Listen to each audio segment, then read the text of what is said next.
Hey everybody, welcome to Play Like a Jet Zone. Paul Boy Greene Esden here from New Hampshire, live from my family's house. A little trip, brought Play Like a Jet Zone on the road. Thanks for joining us here for this New York Jets post-game show recapping Jets Cardinals. Oh boy, just the third 0-5 start in franchise history. The other two were 1996, 1980. The Jets went 1-15 and 4-12 respectively during those. And now I don't even know if numb is the right word. As the Jets find ways to. So here's the thing in this one in particular. So the Jets lose to the Cardinals. Is that surprising? No. They were projected to lose. But Adam Gase, without Sam Darnold, right? Suddenly now he can pull all the tricks out of the book, trying reverses and wildcat plays and Jeff Smith throw-in plays. It just seemed like now, more than ever, all of a sudden now we can try creative things. We could try different things. We could try to see what sticks. And again, Adam Gase has found more ways creatively on 3rd-and-1 calls to be able to not convert. Like the fake trap, flip to Le'Veon Bell, the fullback trap to Trayvon Wesco, and him not seeing the open hole and going for that play and making a play. It just seems like Adam Gase perhaps is the most creative guy at making something so easy look so simple. Now, I don't know if this is just me, but during the game and all of the 4th-and-1 and 3rd-and-1 situations, why wouldn't you run a quarterback sneak with your 6'6" quarterback? Again, Joe Flacco isn't Cam Newton, but you can Cam Newton it, and they didn't. And again, I'm confounded with a lot of things. First off, I said it in kind of the tweet. Thanks for joining us. If you're just joining us, if you're new, make sure you hit the subscribe button. We do these live post-game shows and pre-game shows every week for New York Jets football, so I'd appreciate the support. I just don't get a lot of things happen in this game. And you know what? I'm off the Chris Herndon train. He sucks, man. Dropped receptions. Fumble that isn't a fumble, but it doesn't even matter, man. The talent is overwhelming, but I just can't bank on it anymore. I just released him from every fantasy football team I had, and to be honest with you, I wish the Jets would just release him. I know that's a stupid thing to say because he's so talented. Maybe you could trade him for something, but that's how bad and embarrassing he is. That's how pathetic he is. And he's not the only one that dropped the ball. Jeff Smith dropped the ball in the end zone. Others did. It's just everything is just when it rains, it pours. It just gets worse and worse, and it makes me think this team is even worse. I mean, they're 0-5. They haven't won a game yet. And quite frankly, we'll talk about the NFL schedule change that affected 2 Jet games this year and swapping things around because of COVID around the league. And maybe the Jets' most winnable game just moved up to the next week, although I don't know how after the first 5 weeks of this season you could possibly think that they have any chance of winning a football game, let alone anything. But this is probably their best chance coming up against the Miami Dolphins next week. They got 2 games. It was originally scheduled for that back-to-back Week 10, Week 11 bye, Week 12 Miami Dolphins game. Nonetheless, Chris Herndon looked awful. Can't catch a cold. He's terrible. You saw the body language on the sideline. He's just slumped over, doesn't care. Like another Jets player ended up getting the touchdown. I think it was Jamison Crowder, and he didn't care. He was just kind of slumped over there on the sideline.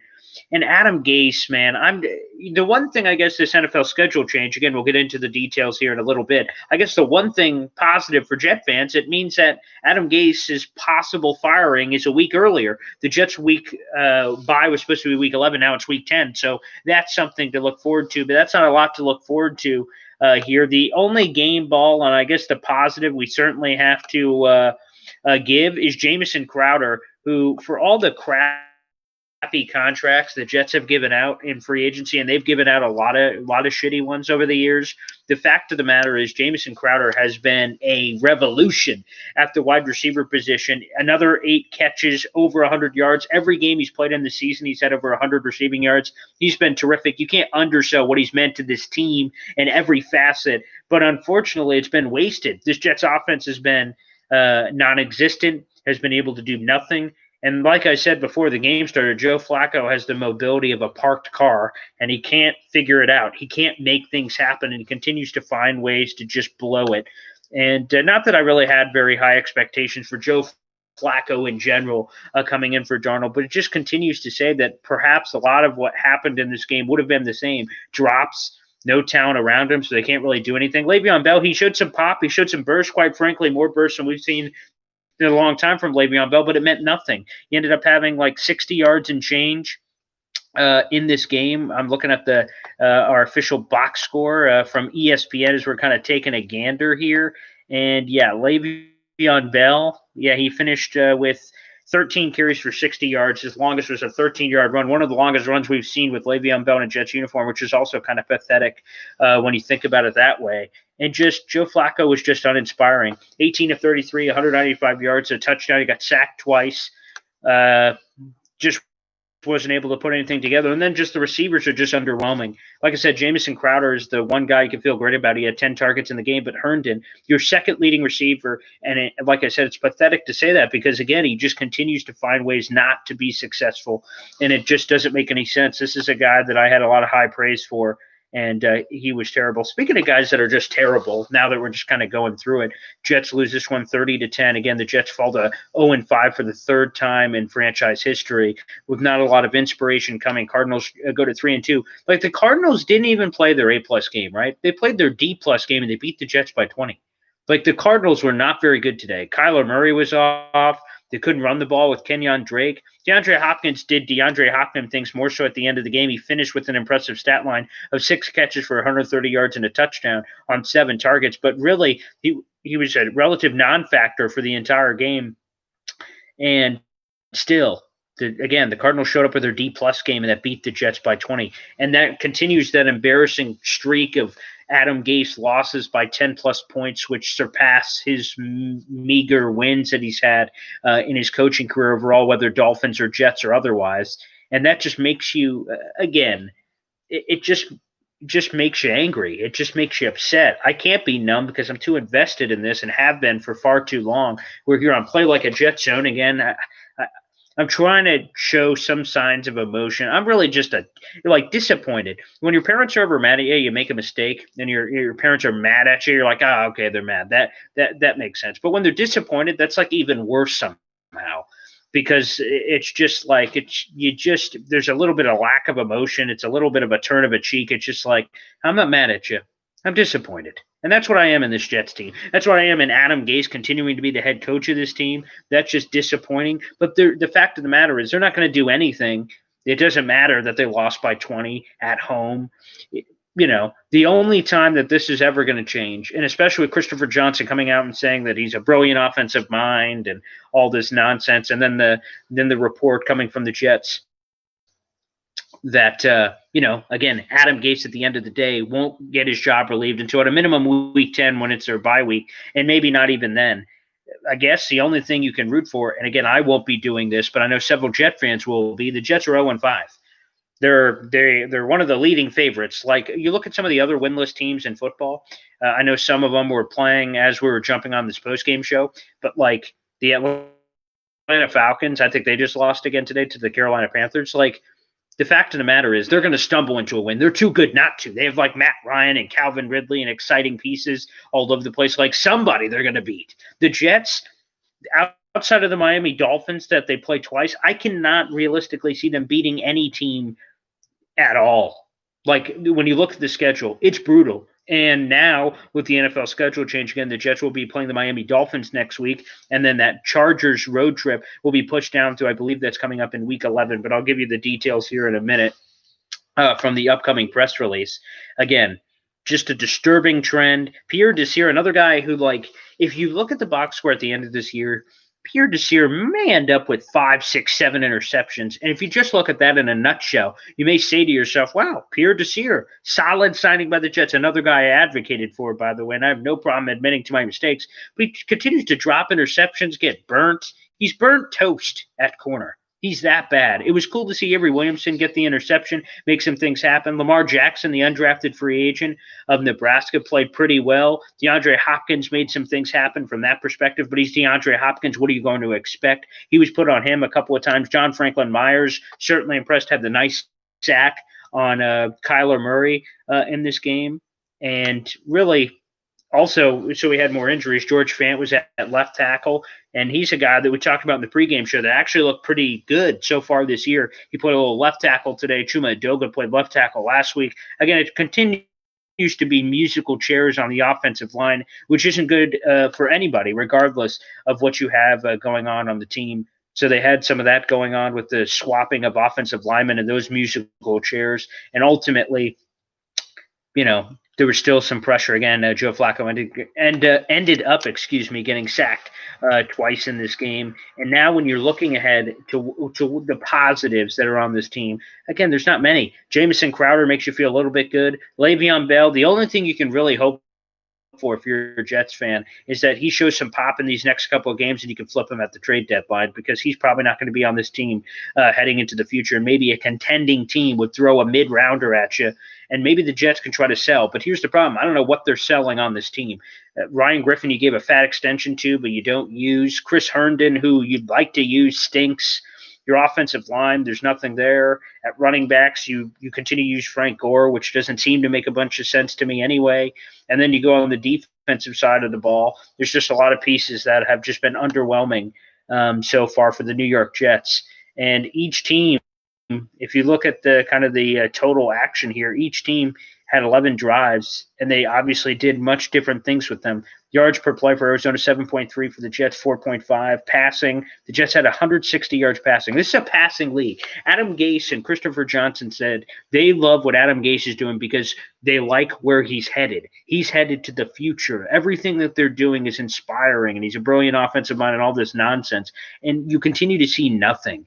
And I'm sick and tired of watching these Jet games, and then on the screen we're flashing injury graphics of, Adam Gase doesn't have all the full complements. Like, he had the full complements week one. What happened then? Or last season when there was opportunities where there was more than the full complement, and then they found ways to just make excuses. And then, of course, this is just a team that continues to do stupid penalties. So they get a big turnover, right? The Avery Williamson turnover. Great. Suddenly the Jets are back in the game. And then all of a sudden we get back and they get a delay a game coming off of a turnover. They're doing too much celebrating down points and somehow get a penalty. That's stupid. That's stupid. What else can you say about plays like that where you look at the Jets? That's an Adam Gase thing. That's a player thing. You look at this team and it's just embarrassing to have those kind of amateurish mistakes. And the Jets lose the turnover, the possession, 32-27. Again, you just look at all the analytics, and it's all just gross. Again, the Cardinals didn't even play their best, and they beat the Jets by 20. It's hard to be inspired the rest of the way. A lot of drop passes in this game. Chris Herndon looked bad. Joe Flacco. I thought that in Jets fashion, what would probably happen is Joe Flacco lights the world on fire, and then all of a sudden we're talking quarterback controversy.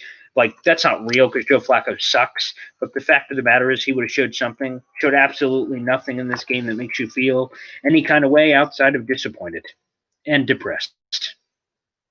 And that schedule change, we might as well talk about that on the show right before, actually during the game rather, for the Jets. There was a schedule announcement from the NFL with the Bills, Titans, and other games that happened. Here are the changes to the Jets 2020 schedule. The Jets-Dolphins game, which was originally scheduled for Week 10, will be moving to Week 6. So we'll have Jets road trip to Miami. That one is coming up next week. We'll have Brian Miller, a Fin Fanatic, joining us on the Jets Show, my weekly New York Jets podcast. And that means the bye week will move from Week 11 to Week 10, and then Jets at Chargers, the other road trip, from Week 6 to Week 11. That is all obviously by the COVID protocols that'll be happening. And also, I'm willing to answer any questions, so feel free to drop those here in the YouTube live chat. I have that app open. If you have questions, comments about the game, we'll address some of that. You can also hit us up on social media, @BoyGreen25 on Twitter if you'd like as well. I'll address the Sam Darnold kind of storyline before the game. Adam Schefter talked about what potentially Sam Darnold could receive in trade and whether you blame the Jets for perhaps letting this story kind of leak out, or about a potential consideration of a trade or packages they could get is crappy. But whatever way you want to interpret it, nonetheless, it just every game that Sam Darnold does not play, or every game that he plays and he plays terrible, you're the Jets. You got to think, what are you going to do? To me, I think really the only option. I'm intrigued by Trey Lance and Justin Fields and all these guys, but honestly, they got to fix the rest of the team. They got to fix the head coach, which is going to happen inevitably this offseason. But to me, if you have the number one pick, you got to make the best decision for the franchise. And that could include Sam Darnold and trying to get a record haul. We're talking about a record haul here. We're being on draft experts and coaching experts later to talk about different candidates and different packages the Jets could potentially receive in the future. But for the New York Jets, the big key for them is to try to see if they could get that massive haul. But we'll keep coming back here every week for these pre and post game shows. Up next, again, will be that road trip, Miami Dolphins. That one coming up. I believe that they changed the time on that. That'll be 4:05 next Sunday. And we'll break down that game here. Again, Brian Miller of Fin Fanatic will be joining us on the podcast on Wednesday. And we'll give you a full preview of Jets versus Fish next week with Brian Miller. Nonetheless, Jets lose this one 30-10, a 20-point loss. Again, they're 0-5 for the third time in franchise history, and things are not looking great. But the game ball, of course, goes to Jamison Crowder, who had a terrific game and continues to be terrific, but the rest of the team not so much. Some other things to potentially look forward to later in the season. We hope that we'll potentially see a Denzel Mims. Man, Chase Claypool with a phenomenal day for the Steelers, a guy that just passed on when they traded back in the draft. Other receivers looking very good. Again, Mekhi Becton was a home run pick. He looks fantastic, but whether it's first-round receivers or second-round receivers or even deeper, it seems like the receiver class was very good. And just like it was a bunch of years ago, the famous IDSIC 12, they didn't take enough receivers in that draft. And in this one, they didn't take enough receivers in this draft. So it seems like the Jets are missing out at a clear position of need for this team. And that's a tough pill to swallow. So hopefully we'll see Denzel Mims at some point this year.